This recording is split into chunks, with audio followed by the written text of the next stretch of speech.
Navratra special में हम आज प्रस्तुत कर रहे हैं सोम निशुम्भ और चंडमुंड का वध। माता काली की उत्पत्ति कैसे हुई और कैसे हुआ महादुर्दांत असुरों का वध। सुनिए कथा में सारा हाल। आज की कथा जो है बहुत ही रहस्यों से भरी हुई है। जब भगवान नारायण हरि के द्वारा बहुत से असुरों का संहार कर दिया गया, उसके बाद तारक का कार्तिकेय जी के द्वारा संहार कर दिया गया। भगवान भोलेनाथ जी के द्वारा तारक पुत्रों का वध कर दिया गया। त्रिदेव असुरों का वध करते करते तंग आ गए। उसके बाद अब माताओं की बारी आती है। एक बार भोलेनाथ जी ने माता पार्वती जी से काली कह दिया, और जैसे ही माता पार्वती जी ने सुना कि काली, वो चौंक उठी, नाराज हो गई, बोली कि आपने मुझको काली कहा। शिव जी हंसने लगे, किंतु माता पार्वती को वो बात बुरी लग गई और उन्होंने कैलाश पर्वत को छोड़ दिया। जाकर के वो तपस्या करने लगी। ब्रह्मा जी शीघ्र ही प्रकट हो गए और बोले कि माता, आप मेरी तपस्या क्यों कर रही हो? आप मुझको ऐसे ही बुला लेती तो मैं तुरंत चला आता। कोई भी आवश्यकता नहीं थी मेरी तपस्या करने के लिए। माता पार्वती जी बोली, मुझे पता है, किंतु मैं साधक बन करके आई हूँ।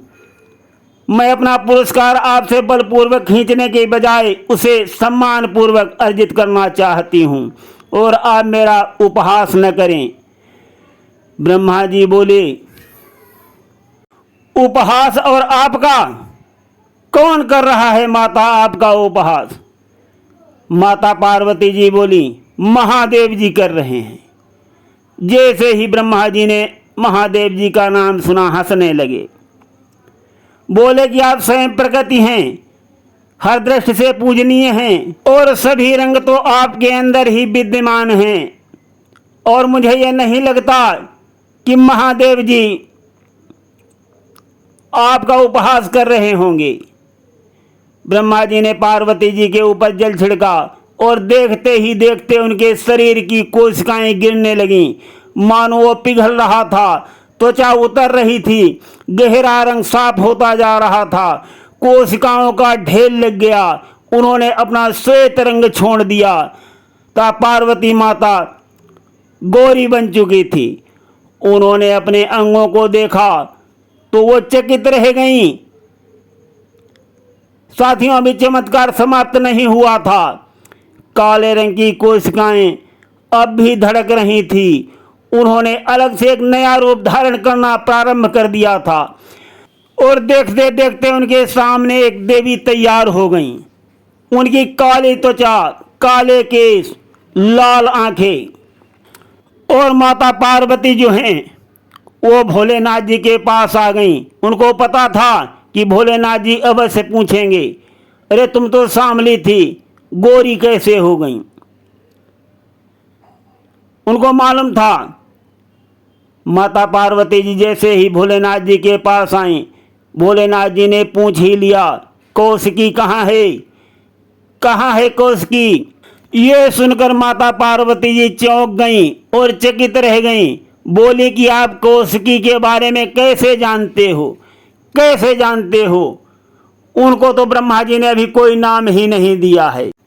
भोलेनाथ जी बोले, वो काले वर्ण वाली देवी आपकी त्वचा से ही तैयार हुई है, और ये मेरे कोशिका से निकली है, इसलिए उसका नाम कौशिकी है। ये उपयुक्त नाम है, परंतु मेरे लिए वे हमेशा काली ही रहेंगी। और भोलेनाथ जी के शब्द निकल रहे थे, काली काली काली। आकाशवाणी जैसे उनके शब्दों से पूरा कैलाश पर्वत गूंज रहा था। पार्वती जी भोलेनाथ पर बहुत प्रसन्न हो गईं और बोली कि अब मेरी समझ में आ गया, आप मुझे नहीं काली कह रहे थे, आप उसको काली कह रहे थे, उस हमारे सामने स्वरूप को काली कह रहे थे, जो कि मेरा अंश है, और आप चाहते थे कि मेरे अंदर से ही वो प्रकट हो, बाहर निकल आए। भगवान भोलेनाथ जी बोले, हाँ, वो आपका दूसरा पक्ष है, वो आपका उग्र पक्ष है। मैं अपने शरीर पर जो धूसर भस्म लगाता हूँ वो रंगोरी और काली के रंग से मिलकर बना है। काली के प्रकट होने का समय आ गया है। उन्हें एक कार्य करना है, बहुत बड़ा कार्य करना है। पार्वती जी ने पूछा, स्वामी कौन सा ऐसा कार्य है? भोलेनाथ जी बोले कि ब्रह्मांड में फिर से बहुत बड़े बड़े असुरों का जन्म हो चुका है और उनको केवल काली ही मार सकती है। वो बहुत ही क्रूर हैं। और ये कह करके भोलेनाथ जी ने पार्वती जी को गले से लगा लिया। तो साथियों, इस प्रकार से माता काली का जन्म हुआ। असली नाम तो उनका कौशिकी था, परंतु भोलेनाथ जी ने उनको काली ही नाम दिया था। और हमने आपको पहले भी बताया है, कोई भी बड़ा खतरा आता है उसके पहले जो है सृजनहार उसका निस्तारण करने के लिए व्यवस्था अवश्य कर देता है। अभी ब्रह्मांड में काली का आगमन और स्वागत ही हो रहा था। बहुत बड़ा संकट मंडराने लगा, जुड़वां संकट, दो तरफ से संकट। दो महाअसुर ब्रह्मांड में उत्पन्न हो गए। वो ब्रह्मांड को नष्ट करने पे तुल गए। उनका नाम शुंभ और निशुंभ था। चंड और मुंड दो उनके सेनापति थे। वो बहुत ही क्रूर थे। वो ब्रह्मांड में प्रतिदिन सुबह निकल जाते थे और जब संध्या के समय वापस आते थे तब उनकी तलवारें जो थी लहू से लथपथ होती थी और उनके मुंह में अतड़ियां लटकी होती थी, कंकाल लटके होते थे। और वो शुंभ और निशुंभ को अपनी क्रूरता की कहानी बताते थे कि आज मैंने इतने लोगों को संहार कर दिया, इतने लोगों को खा लिया, इतने लोगों को उजाड़ दिया। इस प्रकार से बताते थे तो शुंभ और निशुंभ दोनों बहुत खुश होते थे उनकी बातों को सुनकर। किंतु साथियों, आज ऐसा नहीं हुआ। जब दोनों सेनापति चंड और मुंड शुंभ और निशुंभ के दरबार में पहुंचे तब आज उन्होंने उनको क्या बताया। उन्होंने कहा कि आज मैंने एक देवी को देखा है जिसकी विष के समान काली आंखें, अंगारों की तरह लाल होंठ, अमावस्या की रात्रि जैसे केस और घातक सर्पों जैसे अंग हैं। साक्षात दुर्गा बहुत ही सुंदर है। दोनों ने एक स्वर में कहा। फिर शुंभ और निशुंभ ने पूछा, क्या वही दुर्गा जिसने महिषासुर का वध कर दिया था, क्या वो इतनी मनमोहक है? दोनों ने कहा, हाँ, उससे अधिक इस ब्रह्मांड में सुंदर और मूल्यवान वस्तु कोई नहीं है। वो ब्रह्मांड में स्त्री रूपी रत्न है। आपको उसे प्राप्त कर लेना चाहिए। और हमने सुना है कि देवताओं की आभा को मिलाकर के उसको गढ़ा गया है। वो उनकी सभी महत्वपूर्ण शक्तियों का मिश्रण है। ये तुम उसे अपना बना लो तो देवता तुम्हारे सामने सदा के लिए नतमस्तक हो जाएंगे। दोनों भाइयों ने तुरंत सुग्रीव नामक दूत को अपना प्रस्ताव देकर दुर्गा के पास भेज दिया। शुंभ और निशुंभ का दूत सुग्रीव माता दुर्गा जी के पास गया और उसने शुंभ और निशुंभ का प्रस्ताव उनको बताया और उसके बाद पूछा कि क्या ये प्रस्ताव तुमको मंजूर है? देवी मुस्कराई और बोली, मैं प्रसन्न हूँ, किंतु मैंने एक प्रतिज्ञा की है। तो दूत बोला, कौन सी प्रतिज्ञा है? तो दुर्गा माता बोली कि मैंने प्रतिज्ञा की है कि मैं केवल उसे ही स्वीकार करूंगी जो मुझे युद्ध में पराजित कर देगा। ये बात सुनकर दूत चौंक उठा और बोला कि युद्ध युद्ध। वो चकित रह गया कि आप क्या कह रही हैं, युद्ध करना चाहती हो? माता दुर्गा ने कहा, हाँ। दूत बोला, देवी एक बार सोच लो और सोच विचार के वचन कहो। अगर वो दोनों युद्ध करने आ गए तो स्त्री भी समझकर आपके ऊपर दया नहीं करेंगे और आपके केसों को पकड़कर खींचते ले जाएंगे, घसीटते ले जाएंगे। फिर आपकी जो है कोई मर्यादा भी नहीं रहेगी, कोई मान सम्मान भी नहीं होगा। खूब सोच लो। इस प्रकार से दूत माता दुर्गा से बात करता है। माता दुर्गा बोली, सुम का अर्थ है जो खुद पर संदेह करता है और निसुम का अर्थ है जो दूसरों पर संदेह करता है। वे इतना संदेह से भरे हुए हैं तो क्या वे युद्ध कर पाएंगे? ये सुनकर के दूत बोला, मेरे स्वामी पूरे ब्रह्मांड पर विजय प्राप्त कर चुके हैं। उन्होंने सभी देवताओं को पराजित कर दिया है जिन्होंने आपको बनाया है। आपने भले ही महिषासुर का वध कर दिया हो, परंतु इन दोनों भाइयों को आप पराजित नहीं कर पाएंगी, नहीं जीत पाएंगी। माता दुर्गा बोली, फिर तो मामला ही सुलझ गया। अगर मैं उनसे हार जाएंगी, वो मुझे पराजित कर देंगे, तो मैं उनको खुशी खुशी वरमाला पहना दूंगी। ये बात सुनकर के दूत वहां से चल दिया और आकर के उसने शुंभ और निशुंभ को सारी बातें बताई। वो देवी ने ऐसी ऐसी प्रतिज्ञा की हुई है। दूत की बातों को सुनकर शुंभ और निशुंभ बहुत खुश हुए और बोले, वो बहुत उत्साही स्त्री है और मैं उस पर बहुत ही प्रभावित हूँ। और अपने भाई से कहा कि भैया अब क्या करना चाहिए? तो दूसरा भाई बोला, उस स्त्री को तो बहुत बुरी तरह पराजित करना है। पहले धूम्रलोचन को भेजो, देखो वो उससे निपट पाती है कि नहीं निपट पाती है। सुबह होते होते दैत्यों ने धूम्रलोचन को 60,000 सेना के साथ दुर्गा पर आक्रमण करने के लिए भेज दिया। उनकी सेना को आगे बढ़ते हुए देखकर देवी दुर्गा जी ने गर्जना की।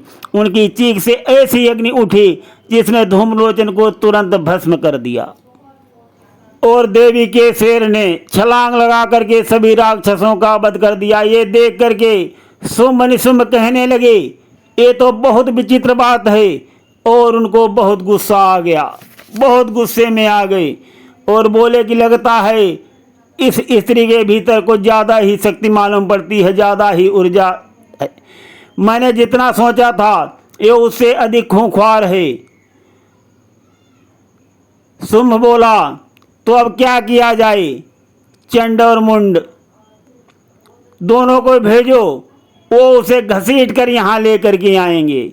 अगले दिन दोनों सेनापति वीरतापूर्वक युद्ध करने के लिए निकल पड़े। अपने शस्त्रागार से सभी मुख्य दिव्यास्त्रों को लेकर वो युद्ध मैदान में आ गए और अजय सेना भी साथ में लेकर के आए, जिसमें बहुत बड़े बड़े सूरवीर योद्धा थे। परंतु उनके अंदर से यही आवाज उठ रही थी कि वो जिससे युद्ध करने के लिए आए हैं उसको कोई जीत नहीं सकता और मेरा अंत जो है निकट आ पहुंचा है। जैसे जैसे दिन चढ़ता गया उनके अंदर की आवाज और तेज होती गई और देखते ही देखते उनकी सेना जो है माता दुर्गा ने समाप्त कर दी और उनके अंदर से काली निकल करके बाहर आ गईं। उन्होंने दोनों राक्षसों के सिर काट डाले। चंड और मुंड के सिर धरती पर जब लुढ़कने लगे, ब्रह्मांड में देवी को एक नया नाम मिला, चामुंडा चामुंडा चामुंडा कह करके ब्रह्मांड में गूंजने लगा। किंतु ये शुंभ और निशुंभ के कानों में बुरी तरह से चुभ रहा था। बहुत परेशान होने लगे दोनों भाई, अरे क्या हो रहा है? फिर क्या था, दोनों भाई गरज उठे और कहने लगे वो हमसे लड़ना चाहती है और अब जो है निर्णायक युद्ध होगा। अगले दिन शुंभ और निशुंभ ने अपनी संपूर्ण सेना लेकर के देवी माँ से युद्ध करने के लिए आक्रमण कर दिया। दोनों भाई मैदान में आ गए और घोर युद्ध करने लगे। घोर युद्ध होने लगा। दोनों महापराक्रमी असुर, दोनों भाई बहुत घातक घातक दिव्यास्त्रों का प्रयोग दुर्गा माता के ऊपर कर रहे हैं और माता जो हैं उनके अस्त्रों को काट रही हैं और दोनों को दिखा रही हैं कैसे वो महिषासुर मर्दिनी बनी थी। पूरे दिन घोर युद्ध होता रहा। दोनों भाई बहुत ही वीरता से लड़े। शाम होते होते माता को बहुत क्रोध आ गया और उन्होंने नारायण हरि के चक्र से निशुंभ की ढाल को काट दिया और जब तक वो संभलता तब तक उन्होंने भोलेनाथ के त्रिशूल से उसके शरीर को बेध डाला। अपने भाई निशुंभ का ये हाल देख करके शुंभ जो है क्रोध से कांपते हुए देवी माँ का उपहास करने लगा और बोला कि तुम्हारे पास अपना भी कुछ है, तुम्हारे जितने भी अस्त्र हैं सब उधार के हैं, तुम्हारी शक्ति भी उधार की है, तुम्हारा शरीर भी उधार का है, तुम्हारे पास क्या है जो हमसे लड़ोगी? वो सब देवताओं ने तुम्हें दिया है, तो तुम हमसे क्या लड़ सकती हो? क्या लड़ सकती हो तुम हमसे? ये सुनकर के देवी माँ हंसने लगी और उनके हंसते ही ब्रह्मांड भी हंसने लगा। बोली कि तुम कितने अज्ञानी हो शुंभ, मैं ही ब्रह्मा हूँ, मैं ही विष्णु हूँ और मैं ही महादेव हूँ। ये बात सुनकर के शुंभ जो है वो चकित रह गया, देख रहा है घूर घूर के। तभी दुर्गा माँ ने अपने रूप को इतना विस्तार दे दिया कि ब्रह्मांड के प्रत्येक देवता उनके भीतर नजर आने लगे। केवल ब्रह्मा विष्णु और महेश ही नहीं अपितु ब्रह्माणी, वैष्णवी और महेश्वरी भी। अब हम आज का भाग यहीं पर विश्राम देते हैं और भूल चूक के लिए माता रानी की स्तुति करते हैं। ओम जयंती मंगला काली भद्रकाली कपालिनी दुर्गा क्षमा शिवा धात्री स्वाहा सुधा नमोस्तुते। जय त्वम देवी चामुंडे जय भूतातिहारिणी जय सर्वगते देवी कालरात्रि नमोस्तुते। अज्ञानात् स्मृते भ्रान्तया न्यूनम अधिकं कृतं तत्सर्वं क्षम्यतां देवी प्रसीद परमेश्वरी। मंत्रहीनं क्रियाहीनं भक्तिहीनं सुरेश्वरी यत् पूजितं मया देवी परिपूर्णं तदस्तु मे। इस प्रकार से निशुंभ का वध आज मैंने आप सभी को सुनाया और शुंभ का वध का भाग कल सुनाएंगे। रक्त बीज वध की कथा जो छूट गई है वो कल हम आप सभी को सुनाएंगे।